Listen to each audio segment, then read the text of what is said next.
and revenue and taxation. We are going to be focused on the California Supreme Court's recent decision in the California Cannabis Coalition versus the City of Upland case.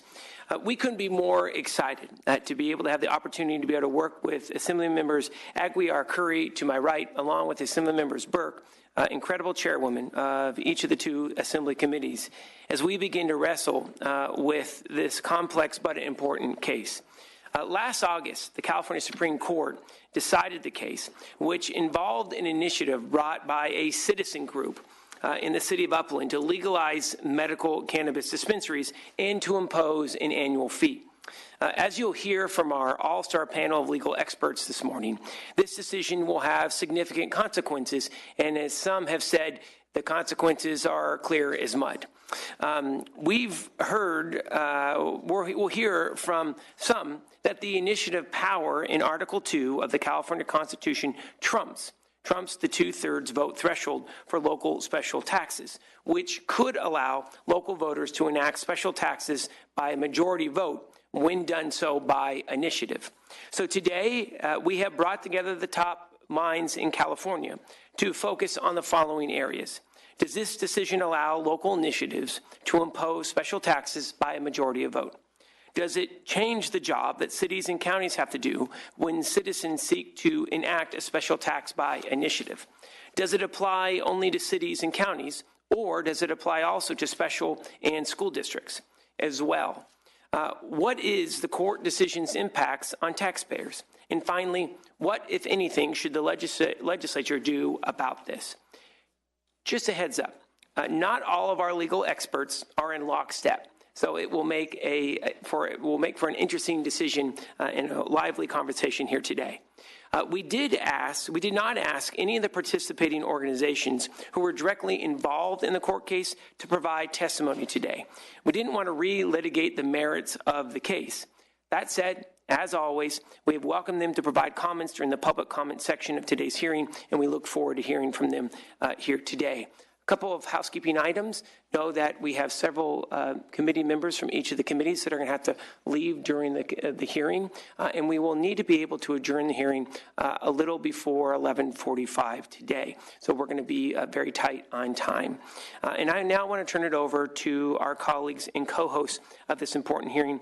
And again, I want to say thank you to Chairwoman Aguiar Curry and Burke for their work, and to their very capable staffs and the partnership that we've had coming together here today. I'm going to turn it over to Ms. Aguiar Curry, and thank you so much for your partnership, ma'am. Thank you. Thank you very much. Welcome to all of you that are here for the informational hearing. We appreciate you taking the time. It is obviously potentially a contentious item on this today. So I'm looking forward to the discussion. I'm looking forward to listening. I'm looking forward to seeing if we have some kind of new outcome that we didn't think of. And I want to thank our chairman, Chairman McGuire, Senator McGuire, as well as Assemblymember Burke. And why don't we go ahead and get this going? So thank you very much for coming today. Thank you so much, Chairwoman. We'd now like to be able to welcome Carolyn Chu with the Legislative Analyst's Office to set the stage for our discussion today. She's going to be providing us with a 30,000-foot view of the case and an overview, and we want to say thank you so much, Ms. Chu, for being with us here today. Ms. Chu, we're going to have you keep within 7 to 8 minutes. I'll give you a 30-second heads up. And again, we're grateful for all of your review as we head into today's hearing. The floor is yours, ma'am. Thank you. So yes, Carolyn Chu with the Legislative Analyst's Office. I'm just going to do a brief background on the changes to voter requirements for local taxes, and then set up some facts of the case and talk a little bit about what we saw in the last election with regard to local voter taxes and approval and passage. So I believe the sergeant has handed out a handout that I'll be speaking to. The first page, after the title page, is a figure. It's a timeline, an abridged timeline, I should highlight. This is not all-encompassing, that walks you through the changes to voter requirements for local government taxes over time. So it goes from left to right, and on the top is general taxes, and on the bottom are special taxes taxes, and the bold font is meant to indicate changes to the voter thresholds for those different types of taxes.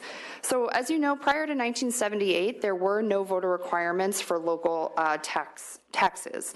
Proposition 13 changed all of that, and it required that local governments receive 2/3 voter approval for special taxes. However, the measure did not include a definition of special taxes, so there was some ambiguity as to what that meant, as to what was the difference between different types of tax measures.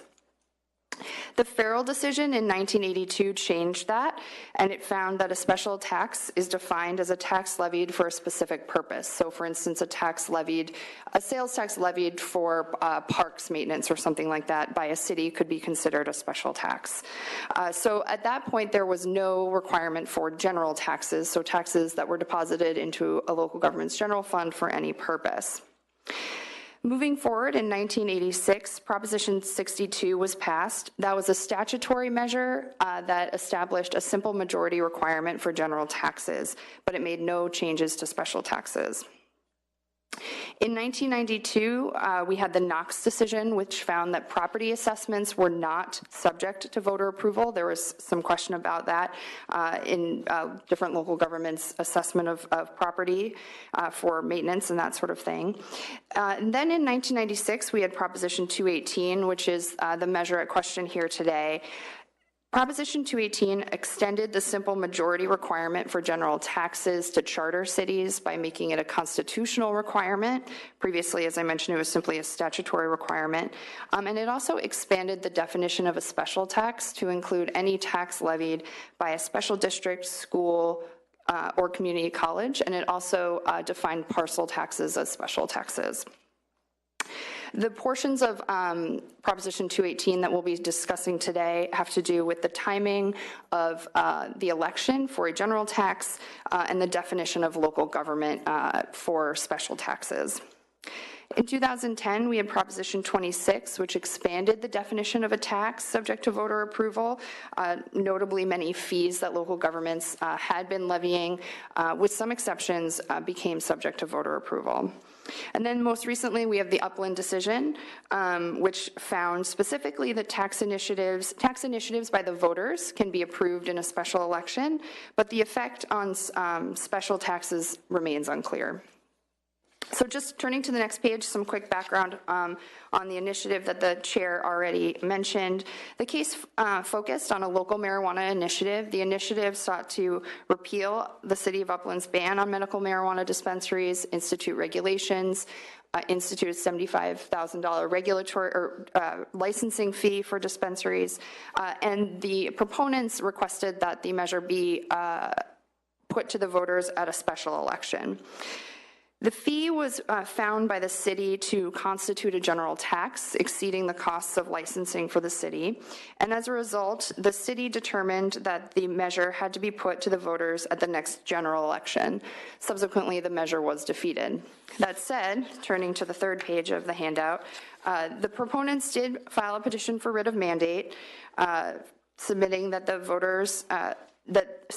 the initiative should be put to the voters at a special election, and that the requirements of Proposition 218 did not apply because it was the fee was not a tax, and moreover was not being imposed by a local government. The Superior Court denied the petition and found that the fee was in fact a tax and had to be placed on the general election ballot. The Court of Appeal reversed, and the Supreme Court affirmed that decision. Specifically, the Supreme Court found that local government, as used in Article 13C, Section 2B, does not include voter initiatives. That is, local governments are not inclusive of the electorate as used in that portion of the Constitution. The Supreme Court's decision was based in part on protecting the initiative power. So turning to page 4, the case implications. As the chair already mentioned, one of the major consequences of this case is that now voter-proposed taxes can be approved by special election. the outstanding question that your panels will talk about today is that both Section 2B and Section 2D, B as in Bravo, D as in Delta, both reference local government imposed taxes, and the question is whether the definition of local government in those two sections is the same. If local government does not include the electorate in Section 2D, it is possible that local special tax initiatives might not be subject to the 2/3 voter requirement imposed on them currently. So lastly, on the final page, what could this all mean for local governments if local government is interpreted to not include the electorate? It could mean that special taxes could pass more frequently. The chart on this page shows the outcomes from the 2016 local measures. You'll see that cities and counties proposed 154 general taxes in 2016. They are the only local governments that can impose general taxes, and those passed at an 84% rate.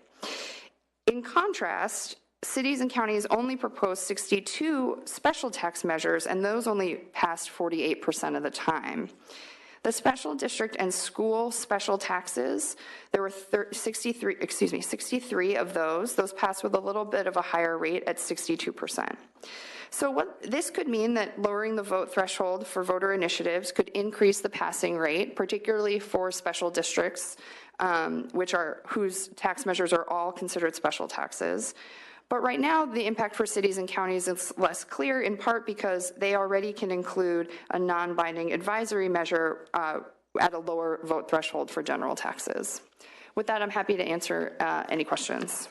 Thank you so much, Ms. Chu. Thank you for the analysis. Would like to be able to see if the chairwoman had any questions, and we'd like to be able to open it up for committee, if that's okay. We'll then go. Okay. Senator Morlock. Thank you, Mr. Chair. It's all good.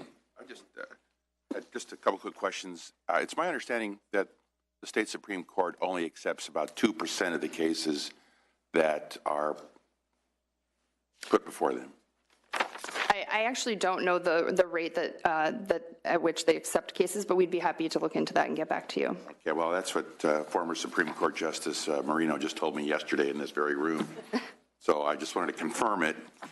But two, since the Supreme Court ended up agreeing with the appellate court, they really didn't have to take the case. They could have just said no, and then it would have been done.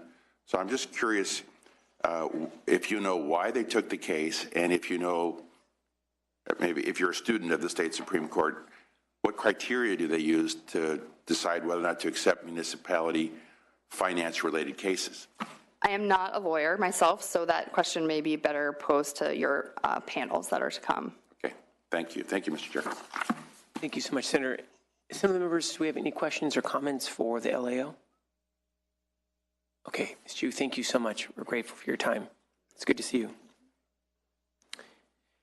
Ladies and gentlemen of the committee, we'd now like to be able to move on to our legal panel. And if we could have each of our panelists please come forward.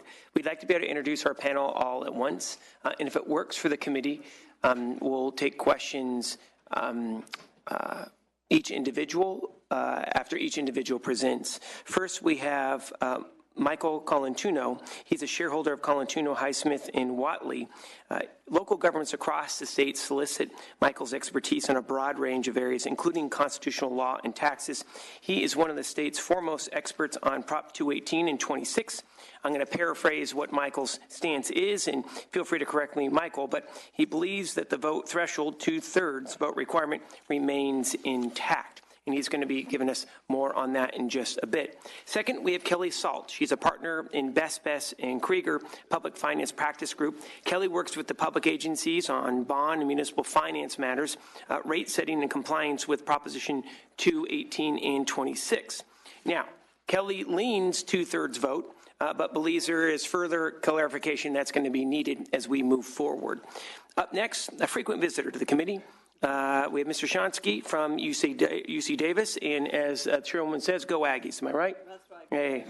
A professor of law at UC Davis. He specializes in state and local taxation, local government law, public finance, and political theory. Darian believes that this case has overturned the 2/3 threshold going toward simple majority for special taxes with local initiatives, and that rules the day. In batting cleanup, we have Greg Turner, who has more than 20 years of state and local tax experience, both inside and outside of state government. Greg believes that the Supreme Court's case was clear. It's now simple majority, but it believes it is a significant risk to California taxpayers. So, committee members, if you are comfortable, let's kick off our panel, and we welcome Michael. Michael, we're going to be giving you 7 to 8 minutes. I'll give you a 30-second heads up when you are closing in on the 8-minute mark. Thank you so much for your willingness to attend today.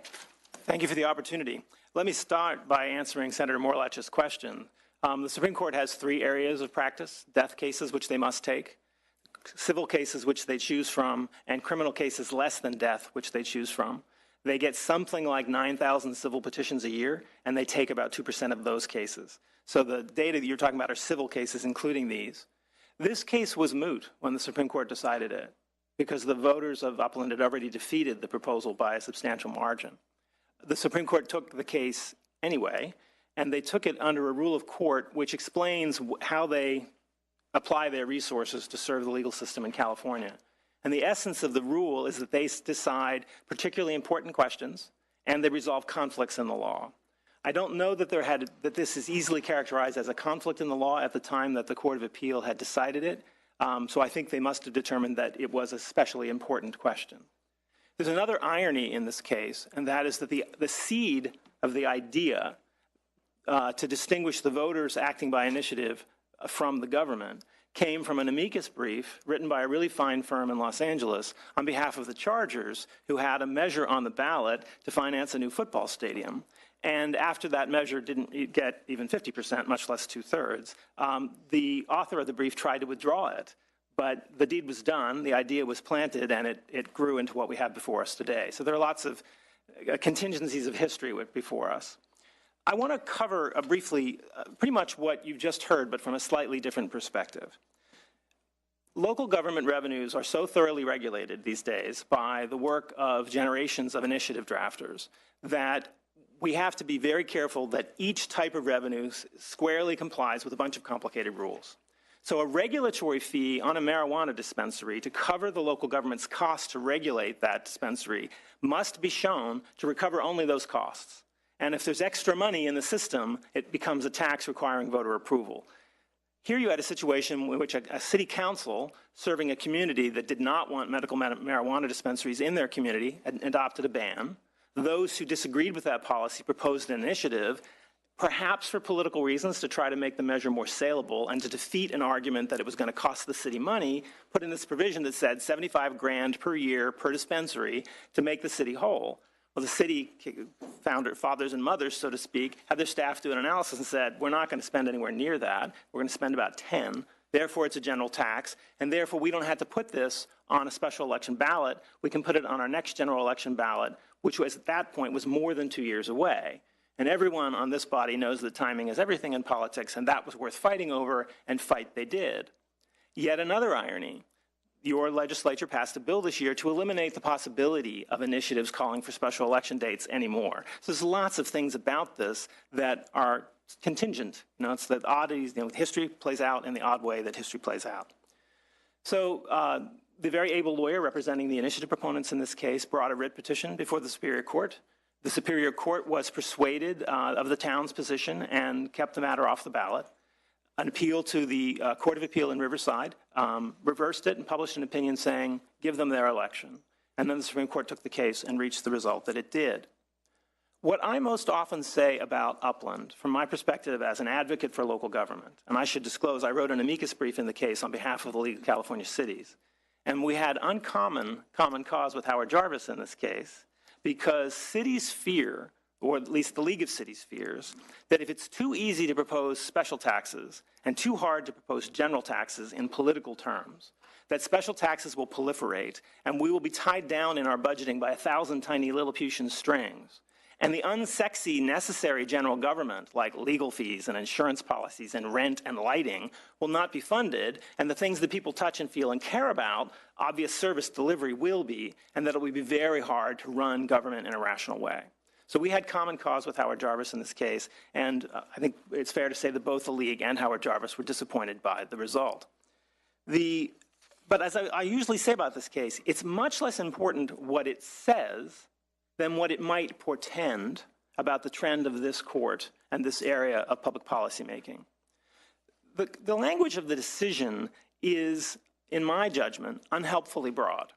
The Supreme Court keeps referring to Section 2 or Section 2 Subdivision B. Well, even Section 2 Subdivision B of Article 13C of Prop 218 has 5 distinct rules in it. There are 5 distinct ideas that regulate local government in that one paragraph. And so by referring to this box of things, when really only one element was in issue, created the portentousness that folks are worried about.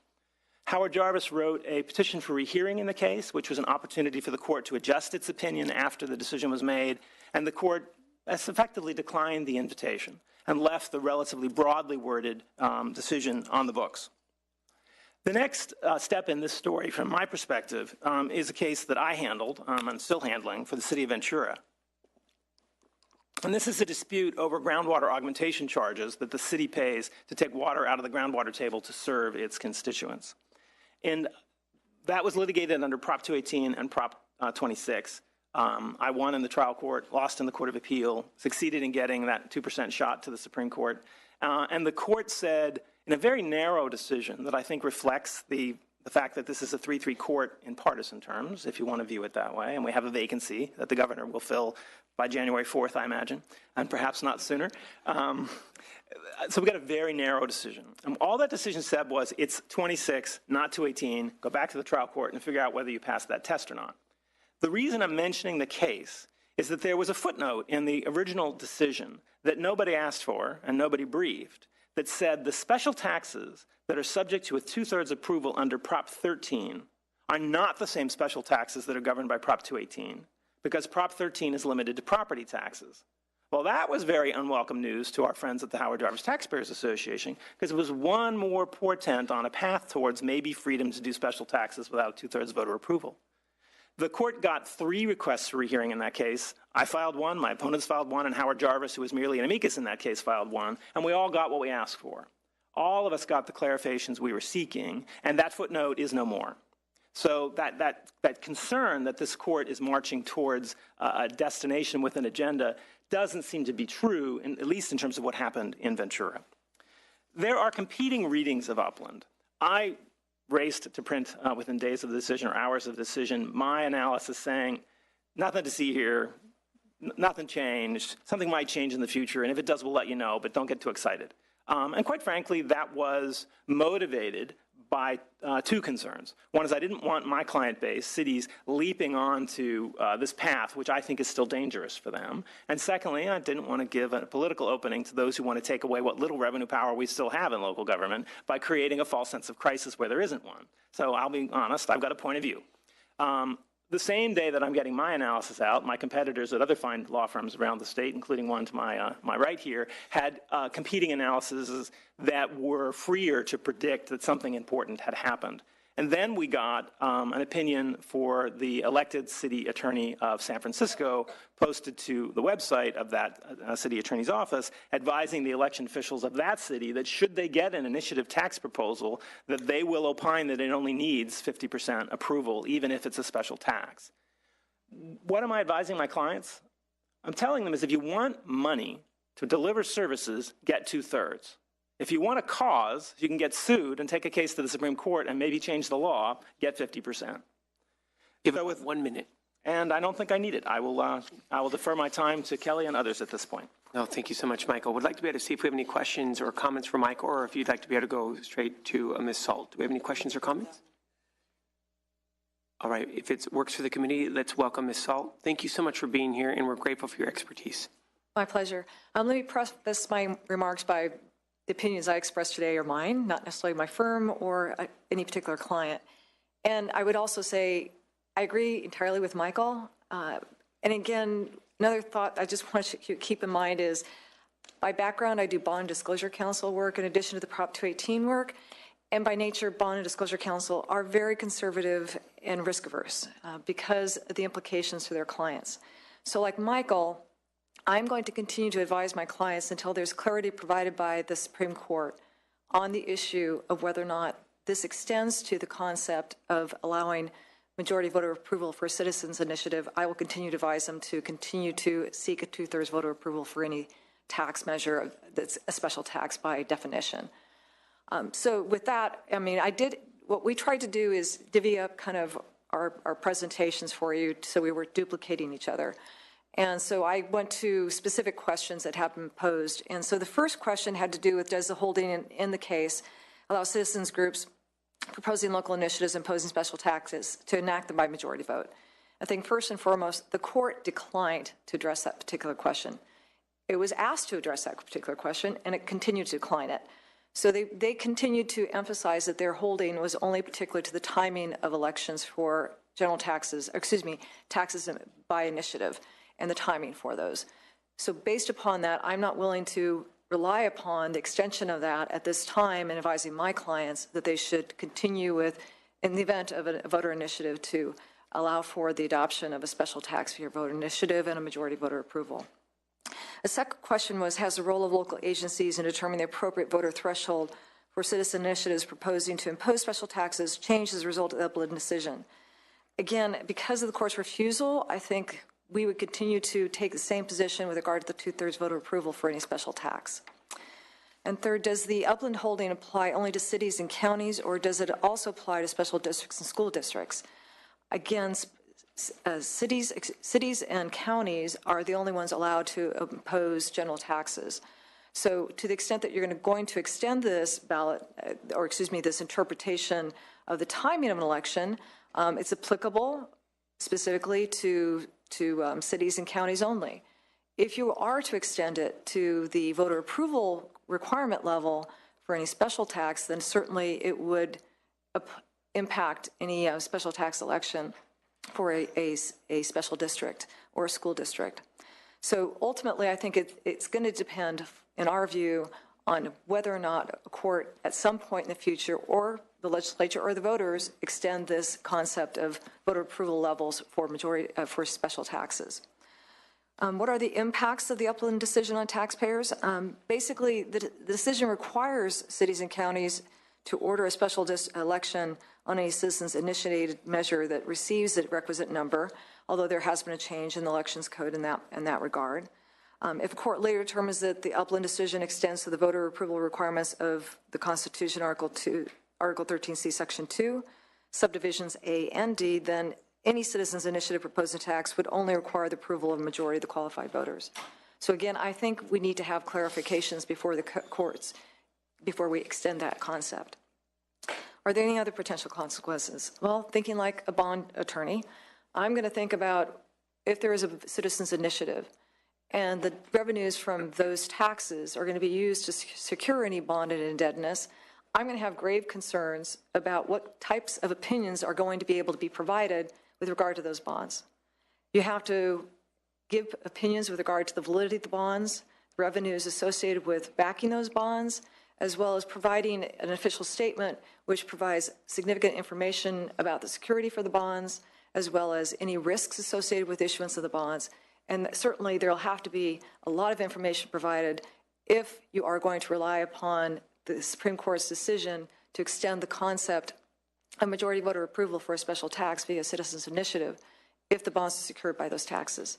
So again, I think there's risk to our local agencies, and first and foremost, I'm going to make certain that they're not the subject of any litigation. Should the legislature do anything about this?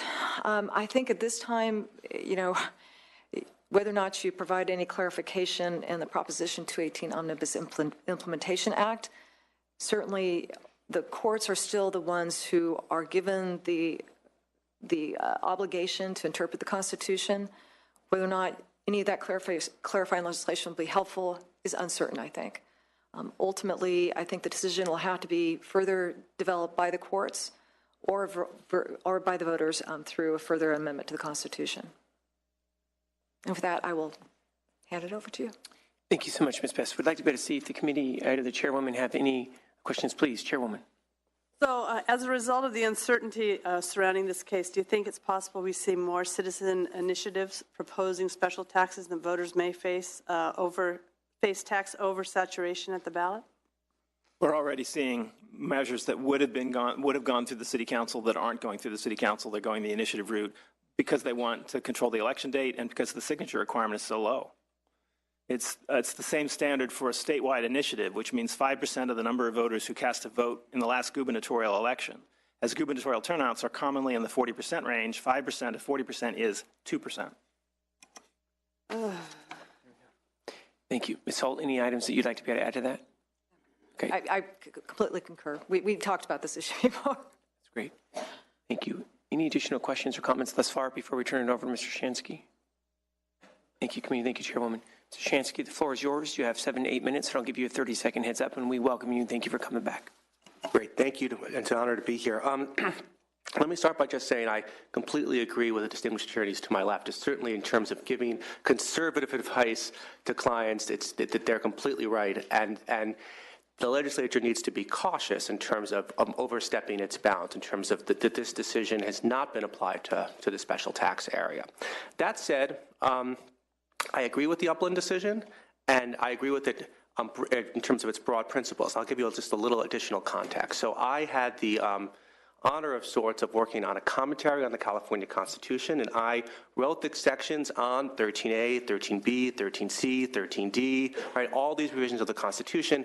And when I read about this, the issue in Upland, right before I even read the underlying brief, said, oh, well, yeah, of course that's not going to be governed by the same rules. The Supreme Court had just, in 1991, in a case called Kennedy Wholesale, I decided in favor of the initiative power.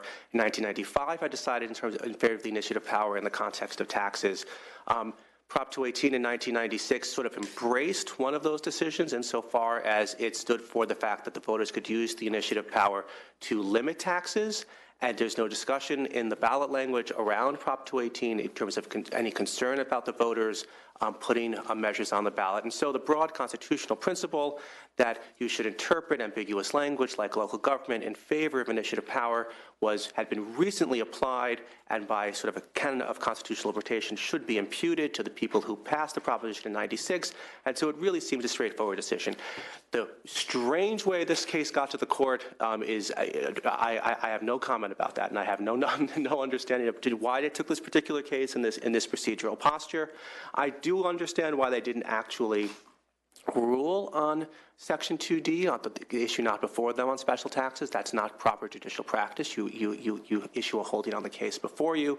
But I think that the San Francisco City Attorney is correct, that based on the broad principles the court has applied regularly and neutrally, both in favor of proponents and opponents of tax measures in the context of the initiative power, Upland was correctly decided, and that one day it is very likely that the Supreme Court will go the next step and find that the special tax rules also are not governed by a supermajority. That is what I think. Whether the legislature should act on that at this point is a different question, right? It is up to the courts to decide what this should be. I'd like to quickly pivot to the sort of broader policy question, right? So if it's true that sometime soon local voters will have greater power than perhaps anticipated to put measures on the ballot, put tax measures on the ballot, how should the legislature approach that? And I think the concerns, that there are legitimate concerns about how the local taxing power would be used. And the legislature's proper role is to channel that power, right? So, and this is, I'm going to Michael and Kelly's point, and then thinking about the sort of theories of fiscal federalism most broadly, is that you want local governments to compete with each other on the basis of tax rates, but not on the basis of tax bases. You don't want different local governments to have very different tax bases, confusing taxpayers, or perhaps creating a particularly onerous tax base targeted towards a specific taxpayer. You want there to be a broad set of bases that different taxing jurisdictions can access, perhaps with caps if you're concerned about overtaxation. Put another way, the two-thirds rule is an overly crude instrument to controlling a legitimate problem, namely the control of local taxation. There is a concern that local governments should use standardized, well-designed tax bases. There is a concern that those tax base rates shouldn't be allowed to get too high. There are other concerns about local governments perhaps not using debt wisely or budgeting properly, but those concerns can be addressed in different ways. And in fact, in California, using the county offices of education and the FCMAT system in the school district context has been very successful. And so it seems to me that California has already a pretty good tool for the job in terms of controlling the real problems in terms of local government finances, as well as some models in terms of sales taxes have one broad base that governments can supplement that can be applied to special taxes as well. So perhaps the legislature could say, if voters are going to use this power to put a special tax on the ballot, they can only do so if the tax is structured in the following uniform, sensible way. In terms of implications, I would also just reiterate something that came through in the LAO presentation, which is that counties and cities can already apply general taxes with a majority vote. They can already do so paired with an advisory measure as to how that money should be spent. It seems to me unlikely, again, I'm not a political scientist or a pollster, that there's going to be a gigantic groundswell of city and county elections like this. Again, it's possible, and if it happens, I think, again, the legislature should channel and organize that activity. At the school district level, I do not think, though this is something that needs further research, that a school district electorate could currently put a special tax on the ballot.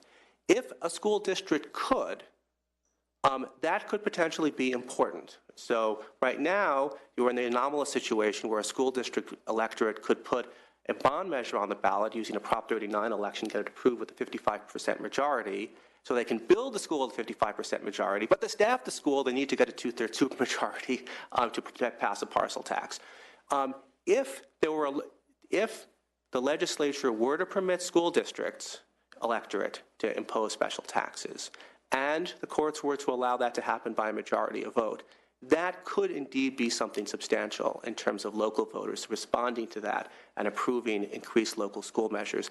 But again, I would urge that if that happened, the legislature should act to channel that enthusiasm in a uniform, rational way. And with that, I'll take questions. Thank you so much, Mr. Shansky. We welcome the Vice Chair, Governance and Finance as well. Thank you so much, Vice Chair Nguyen. It's good to see you. We'd like to be able to see if we have any questions or comments from Mr. Shansky at this time. Otherwise, we'll go to Mr. Turner. Do we have any questions or comments first from the Chairwoman or any members? All right.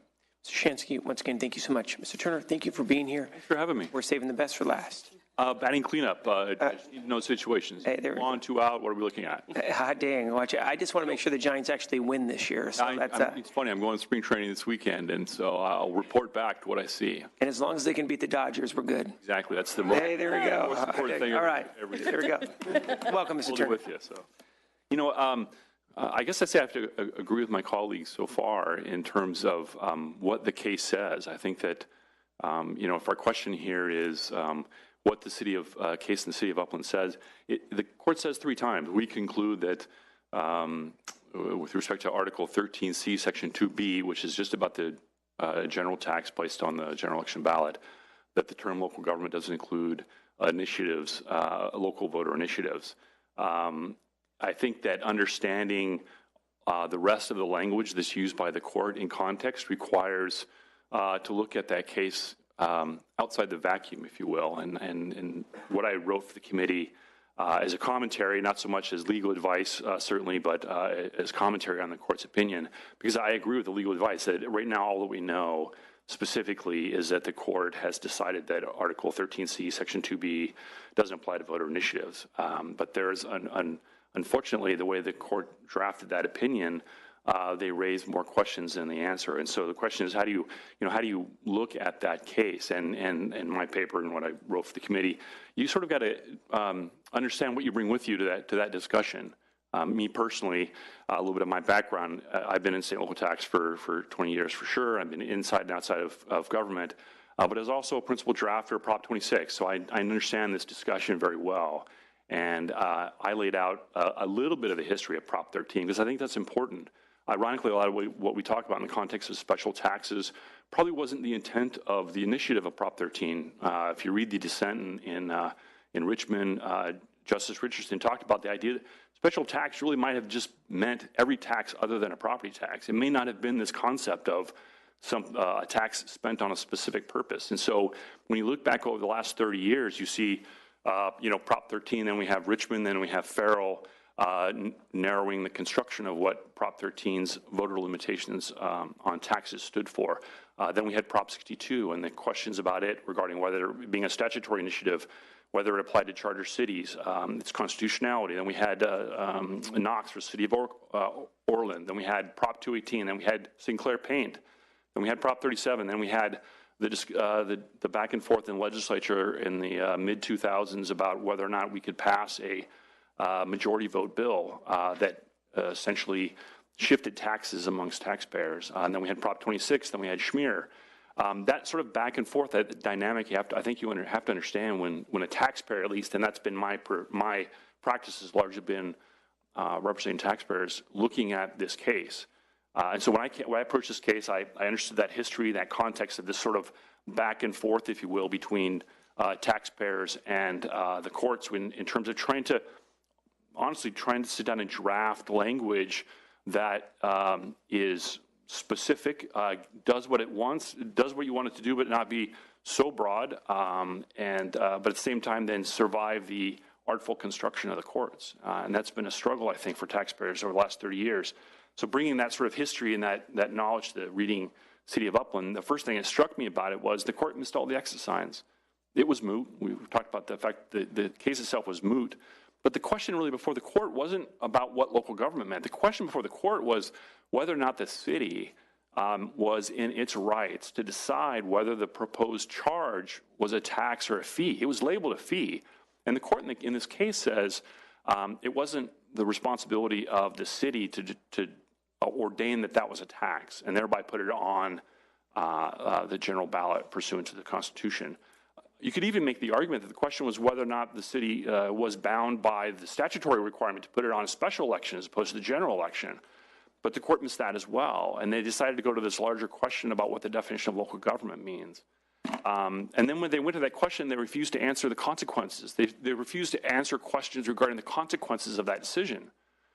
And so when they're posed, I think, with probably the easiest question, which was assuming that a local voter group proposed an initiative to impose a tax, could under Elections Code 9214, could the local government simply approve it and not place the measure on the ballot at all?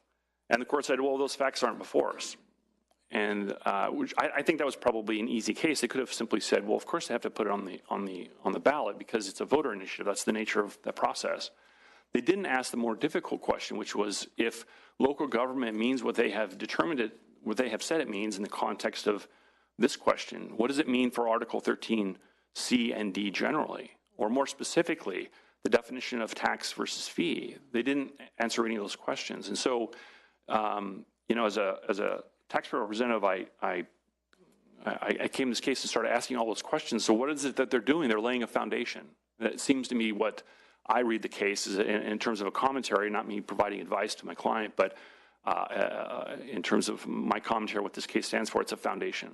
And I think the city attorney's opinion in San Francisco reflects that. It's, in his opinion, very likely, and that memo is directly to his elections officials, it's very likely, in his opinion, that the court, when presented with the proper facts, is going to eliminate the two-thirds vote requirement with respect to 13C, 13D, and arguably 13A Section 4 as well, which to me raises a particularly interesting question because in City of Upland, Professor Shansky mentions Kennedy Wholesale. If you read Kennedy Wholesale, the court, although the court said the initiative, the limitations on the legislature with respect to the two-thirds vote requirement for passing taxes didn't apply to voter initiatives, the court in Kennedy Wholesale actually looked to Section 4, which is the two-thirds vote requirement on cities, counties, and special districts, as rationale for why the two-thirds vote requirement on the legislature didn't apply to voter initiative. And the court said in Kennedy Wholesale was because the voters understood that if they wanted to place a limit upon themselves, they could do that. And they pointed to Section 4 for that explicitly. And there's a Court of Appeal decision out there called Altadena Library District, which says essentially that a voter initiative is subject to two-thirds vote requirement under Section 4. And the court doesn't address that question at all, which is the sort of logical consequence, I think, of their opinion. So I think the city attorney, I think does an amiable job of recognizing that that's the next step. So when I read City of Upland, I think of another tax case that's out there you might be aware of. It reminds me of a case that hit the United States Supreme Court called DMA versus Brohl. And if you've been following the national debate over the remote collection of sales and use tax by the states from remote sellers, DMA versus Brohl was a case where Colorado decided we're not going to impose a remote seller collection obligation, or we are, but the remote seller can choose. You can either pay the use tax on the sales you make to Colorado residents, or you can report to us all the sales that you make to Colorado residents. Well, that went up, and the 10th Circuit said, well, you can't bring that case because it violates the Tax Injunction Act. Tax Injunction Act says you can't challenge a tax without paying the tax and filing a claim for refund. And so we have the same provision in our Constitution. And so that question went up to the United States Supreme Court, and the Supreme Court remanded it, said, no, this doesn't violate the Tax Injunction Act. And Justice Kennedy said, in a concurring opinion, I think it's time that we revisit Quill. And I'm paraphrasing, of course, but he issued a concurring opinion that said, technology's changed, the economy's changed, and Quill was sort of a questionable decision. Quill has a physical presence requirement for states to impose a remote collection obligation to impose their tax. I'm sorry? Thank you. And so Kennedy essentially, I think, overtly invited a challenge to Quill. And so we have that. And it's actually being heard in another month before the United States Supreme Court in Wayfair versus South Dakota. And so South Dakota took up the challenge by passing a statute which directly challenged the physical presence requirement. And I think for all intents and purposes, there's a lot of people believe that the court will overturn Quill by June of this year. And I sort of look at this case in that context.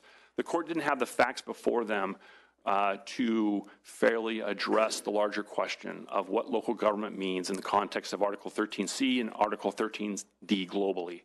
But they clearly laid out all the arguments for doing so. And so from a taxpayer's perspective, and looking at the city of San Francisco's city attorney's opinion, you can't help but expect that that's going to happen and treat it as if it's already happened. And I'm sure that there are already more than a couple of groups that are drafting initiatives at the local level right now to test this very question. So with that, I'll leave it for questions. Thank you so much, Mr. Turner, and to our entire panel. We're grateful that you're all here today to be able to provide your expertise. What we'd like to be able to do is open it up for questions and comments from the committee. Then we, of course, would like to be able to open it up for public comment. But we'd like to be able to start to see if any of the chairwomen would like to be able to have, if they have any questions or comments they'd like to be able to advance at this time. No, they answered it while they did the presentation. All right. No, thank you so much, Chairwoman. If it works for the committee, we'd like to be able to go to the Vice Chair of Governance and Finance and then to Senator Morlock. So, Vice Chair. Thank you, Mr. Chairman. I have a couple comments and then just a question, and anybody or Mr. Turner, if you can answer it. As we know, California's a high tax state, and yet we continue to see these proposals at both the state and the local level for more tax increases. So my concern as a result of the court's decision is that we will see an increase in local voter initiatives that's proposed raising special taxes, requiring only a simple majority to approve them. So, 2 months ago after the Upland decision, the San Francisco City Attorney is telling the City Director of Elections that special initiative proposed by interest groups may now be subject only to majority vote. So that's very concerning for me. One is the inconsistency across the state, and given that we had Prop 13 and all these other initiatives, if we are setting the stage for widespread tax increases by initiative through simple majority, are there any true limits to a potential tax proposals that can be put before the voters that, in California to stop the inconsistency of all over the place and different, because special, you've got locally, school district, you've got, special districts, you've got city, you've got county, you've got college districts. You've got everybody and anybody. It's not just the city or the county. Yeah, there's a lot of ways I guess I could answer that. I think each one of those entities has different inherent taxing authority versus what they are provided in terms of taxing authority through legislative acts. So the scope of what they can do is somewhat restricted by statute. But that said, I guess the part that struck me about that I worry about, we were actually just talking about this, Professor and I, before, is the idea of the 2/3 vote requirement is in some sense a protection of groups, minority groups or insular groups. And we've had a kind of a history the last, I think, 10 or 20 years in California of targeting particular groups for insular taxation. It's a way of funding sometimes broad popular programs, but we target unpopular groups. And the 2/3 vote requirement, I think, protects against that to some degree. And I think the elimination of that protection is you're going to see, especially when special interests are involved, and they have a less than the entire community that they're representing, which is, you could argue that the city council or the county, they represent the whole county, right? So they have to take in competing interests, whereas now we're setting up a circumstance where a special interest might have a desire for spending, but they don't really so much want to tax themselves, and so they'll target somebody else. It's the old saw, don't tax you, don't tax me, tax the fellow under the tree.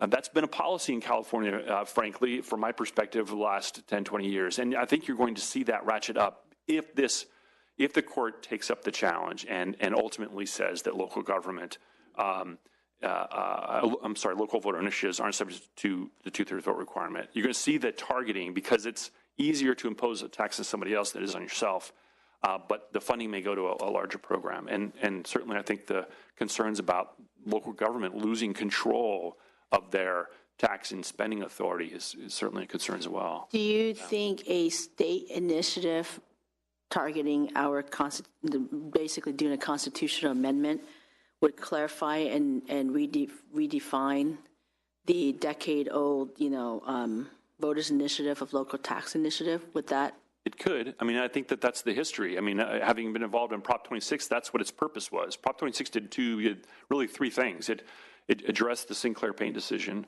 It addressed the ambiguity in Article 13A, Section 3, as to whether the legislature could pass a tax that was ostensibly revenue neutral but shifted obligations amongst groups.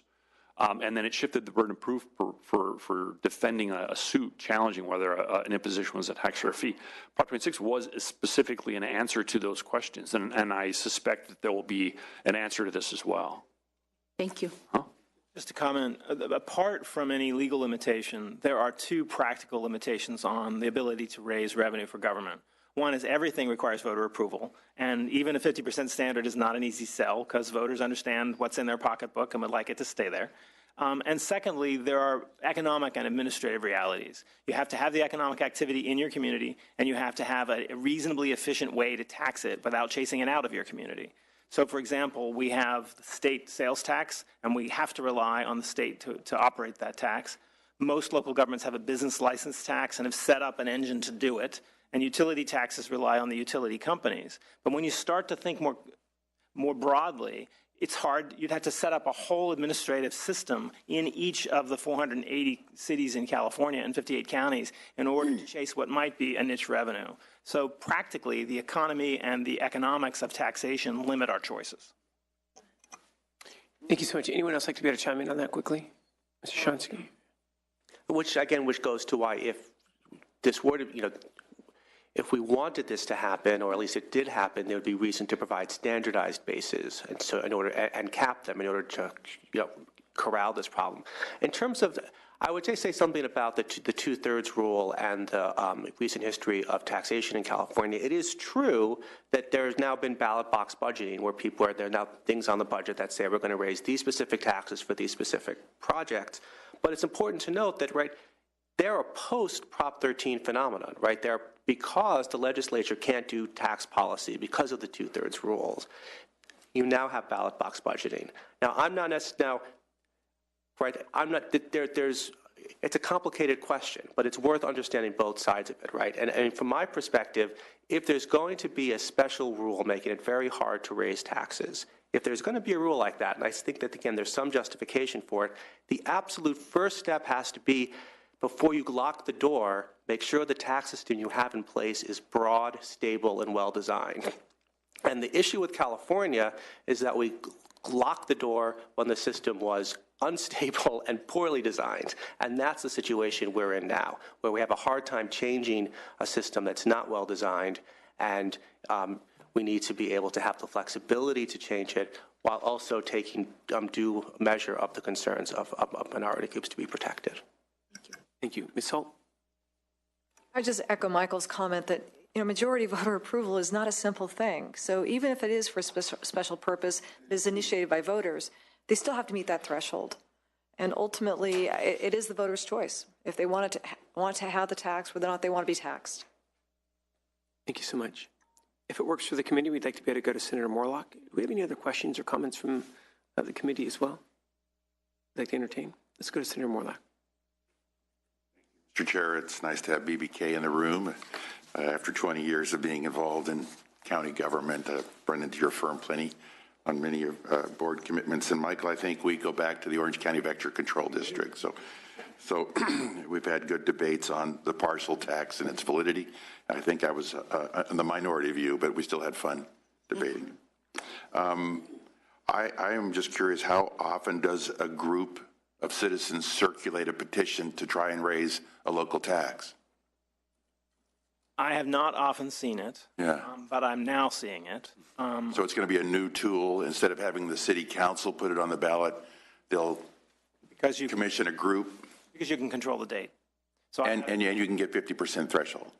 I have not advised any of my clients that the initiative process changes the vote standard. But what it does change, and in politics it matters what date you're putting the ballot on. It gives you control over the election date.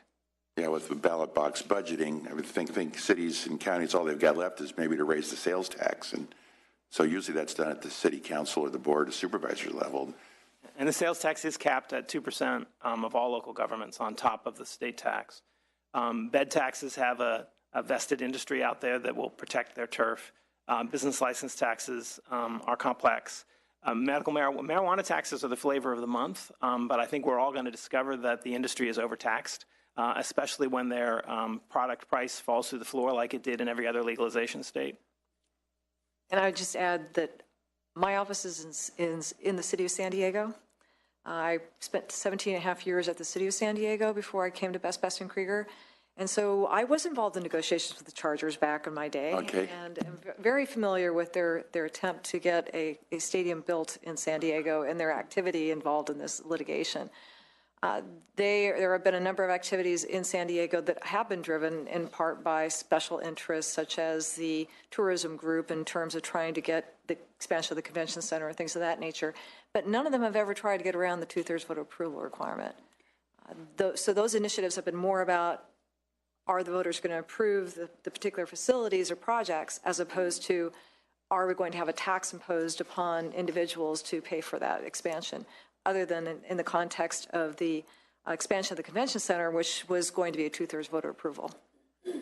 Well, not to be snickety, but Dean Spanos is now one of my constituents, and his office is just down the street from mine. So so go Chargers. Michael, you were kind enough to give me the details of what cases are taken by the state Supreme Court. Maybe all four of you, what is the percentage of your cases that after you went through the appellate court level and you wanted it to go to the state Supreme Court, what percentage of your cases went to the Supreme Court? I've had remarkable success in getting the attention of the Supreme Court. I've had 11 cases since 2004. The reason for that, I think, is that I'm in a subject area that is of interest to the court and where there's a lot of ferment in the law, which is the revenue side of local government finance. So I argued 2 cases in 2017. I've got a case coming on for argument shortly, and I have 2 petitions pending at the moment. So you got 100% rate? No, but something like 50-50, which isn't bad when the general average is 2%. Yeah, okay. Greg, you have? Rest of the panel? I've not had the opportunity to litigate a case all the way to the Supreme Court. Okay, I want to just spend a little bit of time on the Supreme Court, because it seems to me that what you've been commenting on is the scholarship of this opinion. And so I've had my experiences in county government with pretty serious lawsuits. On the retirement board for Orange County, we had the Ventura case, which just was an amazing sight to behold and very expensive for all counties, 37 ag counties. We had the recapture case where we had someone in Seal Beach who was trying to redo Prop 13 and Prop 8. Very interesting experience. It was not accepted by the Supreme Court. I had my retroactivity case, which was a major constitutional concern. I felt that granting retroactive pension benefits broke two code article sections in the state constitution. So I was hoping for a real scholarship and said, great, now we're going to get these 7 people, this brain trust to comment. But they didn't take the case. And so now I sort of live with the bitterness of realizing that maybe all 3 branches of government have blood on their hands for the hundreds of billions of dollars of debt that we have to deal with. But anyway, I'm just really curious. Would you comment on the scholarship? You kind of said they didn't go through Section C and D, and they didn't address. So do we have? You used the term laying a foundation, Yeah. and I'm wondering over their heads. So I want a confidence level. Do we have a Supreme Court that's doing a good job by the citizens of California? Well, let me at least, I don't know if I can have a larger commentary on the Supreme Court generally. I will say from a taxpayer's perspective, over my career and certainly the passage of Prop 13, and I wrote this in my opinion, that there's been a struggle with feeling like as a drafter and as a taxpayer that we're not quite getting the language in initiatives tight enough for skilled lawyers to get around. And that goes back, it could go back to Justice Moss's opinion in Richmond back in '82, where, after Amador decided that Prop 13 and applied a very broad standard, frankly, to it, that they were to grant a sort of a general construction, a very broad construction to the intent of the voters in applying the language of Prop 13. And then Richmond came along, and Justice Moss said that his view of the 2/3 vote requirement was undemocratic. And I think that taints any look at the effort to place a limit on the taxing authority. And I think that view has permeated subsequent Supreme Court decisions, because you've seen this back and forth between whether it was Prop 62 or Prop 218 or Prop 26. They were answers to something. They weren't drafted. Even Prop 13 itself wasn't in a vacuum. It was in response to activities in the 60s and 70s with respect to the property tax. And so I guess, and looking at this opinion, I can't say it's an indictment of the Supreme Court itself. It is this opinion. I don't think it's. I think that they drafted a foundation for a subsequent question that they're anticipating coming, and I don't know that's a broader statement on the court itself. It's just that this opinion, I just think, raises many more questions than it needed to answer. And that, to me, raises questions. This is what's next. A couple of reactions to the question, if I may. One is that the court does eventually, sometimes it takes more than one petition on an issue for the court to take it. And the questions you were concerned about that they didn't take up when you were still in county office are now before the court in the Alameda and Marin cases. So they got there. It took them longer than you would have liked, and there were costs that were incurred along the way that you would have liked to have avoided, but they did get there. And what I would say about the court is that we've had a moderately conservative court since the Deukmejian administration, since the recall.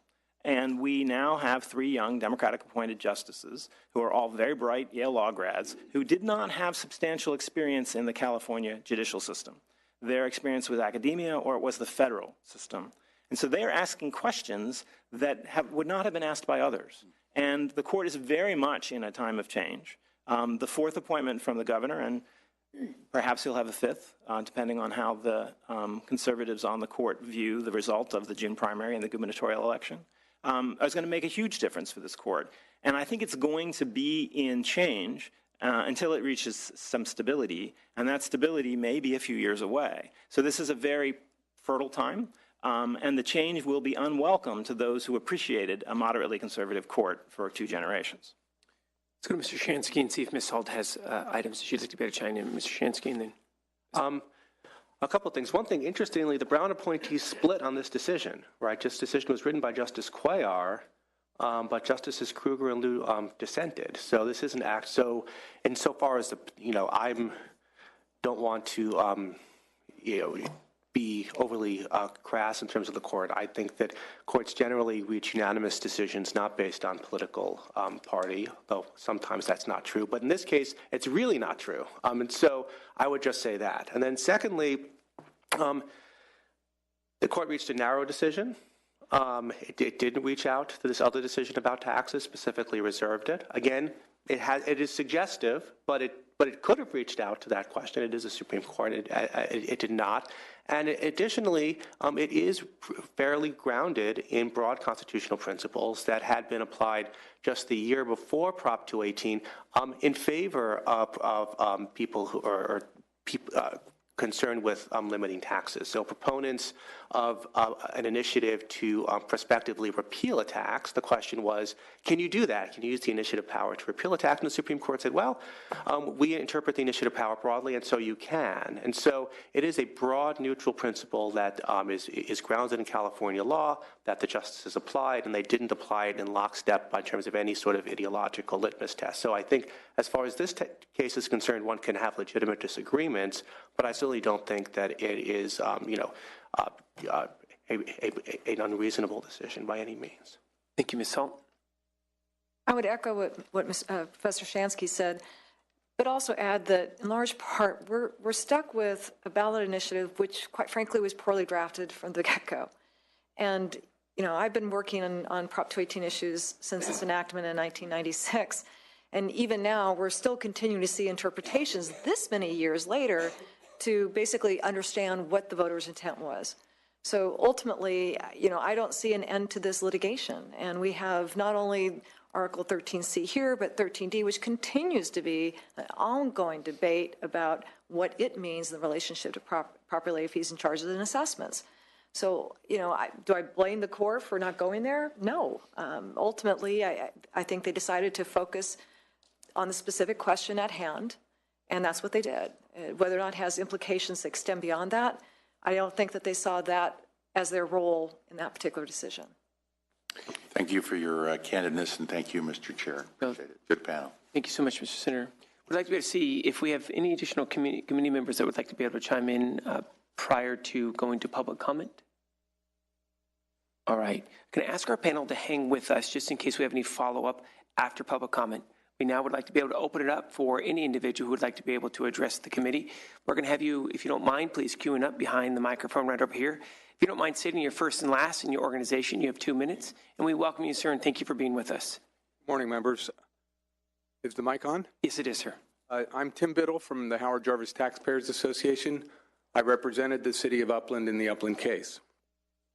As mentioned at the start, there's been a lot of media chatter about the Upland decision supposedly holding that special taxes proposed by initiative are not subject to a 2/3 vote requirement anymore. I'd like to give you 3 reasons from the opinion itself why I believe that view is incorrect. First, that question was not before the court. The only question before the court was a procedural timing question about the date of the election for a general tax. One of the virtues of our Supreme Court is judicial restraint. It never offers advisory opinions on questions that are not necessary to decide in resolving the case before it. In Upland, when I, as representative of the city, paraded the horribles that would ensue if initiative special taxes were not subject to the rest of Proposition 218, the court, at page 947 of its opinion, said, "These facts are not presented here, and we decline to take up what would happen should they arise." Second, the Upland decision itself expressly affirms that the 2/3 vote requirement still applies to special taxes, even if proposed by initiative. At page 943 of the opinion, the court states, quote, that the voters explicitly imposed a procedural 2/3 vote requirement on themselves in Article 13C, Section 2, Subdivision D, is evidence that they did not implicitly impose a procedural timing requirement in Subdivision B. Third, the Upland decision addressed only Proposition 218. Even if Proposition 218 in its entirety did not apply to initiatives, our Constitution still contains Proposition 13, which includes its own 2/3 vote requirement for special taxes. A Prop 13 case mentioned by Greg Turner, Altadena Library District versus Bloodgood, held that Prop 13 requires 2/3 voter approval for special taxes proposed by initiative, and in fact invalidated an initiative that proposed a tax and received majority approval, but not 2/3. The Altadena Library case was briefed in the Upland case before the Supreme Court. If the Supreme Court disagreed with the holding in that case that the 2/3 vote applies to initiatives, it would have disapproved Altadena Library, and it did not. Mr. Biddle, you have about 1 minute, sir. While Upland does contain some oddly broad language, it is clear upon closer inspection that it did not make a sea change in taxpayer rights. The 2/3 vote requirement still applies to special taxes proposed by initiative. Thank you. Thank you so much, Mr. Biddle. We're grateful that you're here, and it's always good to see you, Mr. Wolf, as well. So thank you for your comments. We'd like to be able to see if we have anyone else that'd like to be able to address the joint committees. If you do, if you could please come forward, we welcome you. Anyone else that'd like to be able to address the joint committees? All right. We're going to bring it back to the committees to be able to see if there are any further questions or comments for our panel. Thank you so much, ladies and gentlemen, for your hard work and for prepping and for your presentations today. We're grateful that you're here. We'd like to be able to turn it over to the chairwoman of each of the committees to be able to see if we have any closing comments by either chairwoman, Chairwoman Burke. I'd just like to thank the panelists. This was extremely informative, and thank you for your expertise. And thank you to my co-chairs, to Senator McGuire, for running such an efficient hearing. My goodness. But yes, thank you very much. I've learned a lot here today. Thank you. Thank you so much, Chairman, and do want to say thank you to the partnership and to your fantastic staff to be able to work. And we look forward to working with you in the future. And congratulations, by the way, on the committee. Let's go to the chairwoman, please. Thank you very much for putting this together today, but I must admit I'm going to go home and think this through a little bit because I represent many of the rural communities, and I'm concerned of unintended consequences and additional paperwork and staffing and everything else that could possibly go with this. So I'll be interested in finding out more information, and I will be tapping into many of you. Thank you. Thank you very much, Chairwoman. And again, I want to say thank you to Chairwoman Aguiar-Curry for her fantastic work and your continued partnership. And it's always good to see you. We'll end the hearing as we started it, as we are coming forward.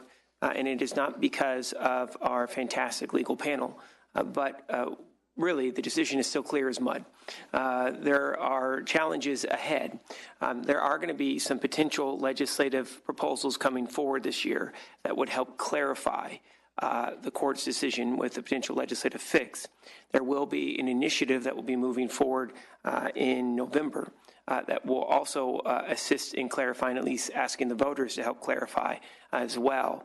And I think that we are most likely going to see some court cases that will be advanced if the decision is tested on the June ballot. And most likely, again, look into that crystal ball, those results, if successful, would most likely be challenged. So there may be some legal remedies as well. Again, just want to say how grateful I am to each of the chairwomen for their partnership. I want to say thank you to Mr. Grinnell, who's the chief consultant of Government and Finance, and to the consultants of each of the other assembly committees for all of their work and preparation that went into today. Without further ado, we'd like to be able to adjourn the hearing and say thank you all for coming today. Thank you so much.